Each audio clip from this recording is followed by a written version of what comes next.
Hi, folks. My name is Kevin Lipke, and I'm a member of the library's Board of Trustees for the Beaver Dam Community Library. I'm also the chair of the fundraising committee for our big renovation project, The Next Chapter. If you're watching this video, you probably already know that we have this renovation project going. But like many of the community members we're speaking with, what we found is we haven't done a great job of communicating exactly how large this renovation project is and what it includes. So you may be wondering about that. And I'm hoping to take just a few minutes of your time to explain what this project includes. We have three major phases for this project. The first phase was the roof. We needed to get the roof replaced because the old roof was leaking. It wasn't adequate for what was for the slope and the elements.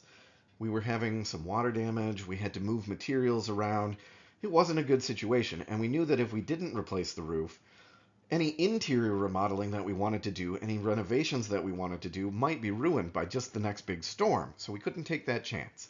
Now, the city of Beaver Dam came through big time and contributed over $1 million to replacing the roof of this building, so it should last for years to come. It's already been battle tested this summer, as you can imagine, and it's holding up really well.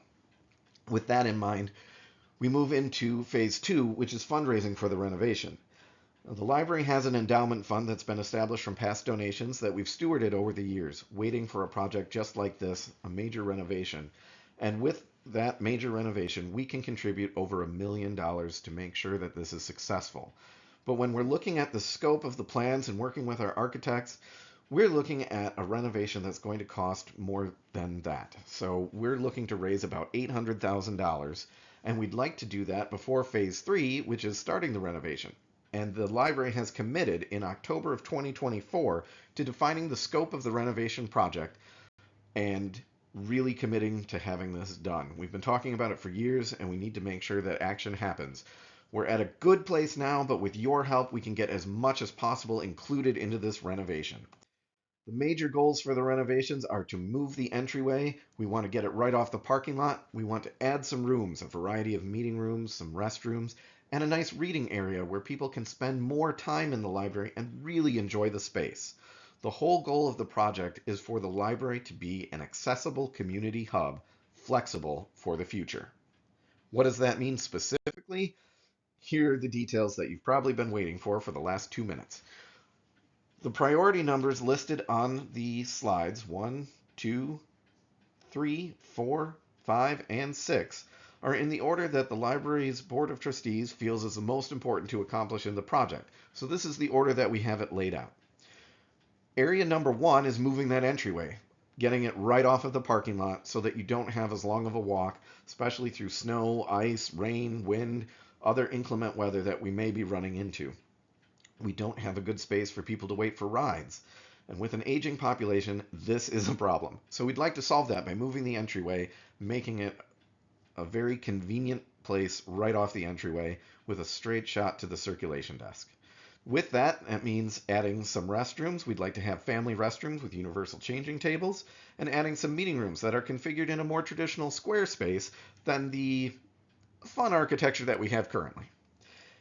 We'll continue to have some areas for shelving, books, the traditional library space, along with a seating area, a technology area, and a service desk to help people with their technology needs and any other needs that they may have in the library. Priority number 2 is that reading area that I talked about. We'd like to have a nice fireplace, possibly a coffee station, and we'll have a nice space for people to read, and we'll convert the existing restrooms into, again, some additional family restrooms.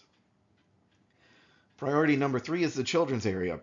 The children's area is in pretty good shape right now, but we'd like to do some renovations to add a dedicated play space and additional seating areas, as well as a mother's room, which we think would be a nice touch. The next priority would be a lower level community room. This is a big space. We already have a nice space for larger community gatherings, but we'd like to have a bigger programming space, maybe a kitchenette, finish that area off, and make it truly top tier.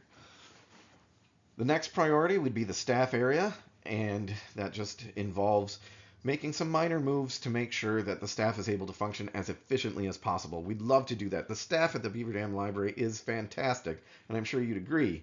So we'd like to reward them with a really nice space. And then lastly, if we can afford it, we'd like to put in a nice patio that we can use for most of the year as an outdoor space with lots of visibility from both the reading area and the children's area so that we can really have a great place to enjoy the wonderful weather when it comes through. So that's the goal for the next chapter. As you can see, it is a big project. We have some naming rights left. If you have a contribution that you'd like to make of a fairly significant amount, you can donate that. You can get some naming rights. This is particularly appealing for our corporate donors. We think that there are some good opportunities to get your name out there and show how much you support the community. For individuals like myself, those kind of naming rights are out of reach, but I was able to help use my company's match program for charitable donations, and I was able to make a donation that's going to allow me to put my name on a bookshelf along with my family, which we thought was just really nice. So any contribution is lovely, and we certainly appreciate any help we can get in making this renovation a reality, making the library an accessible community hub with flexibility for the future.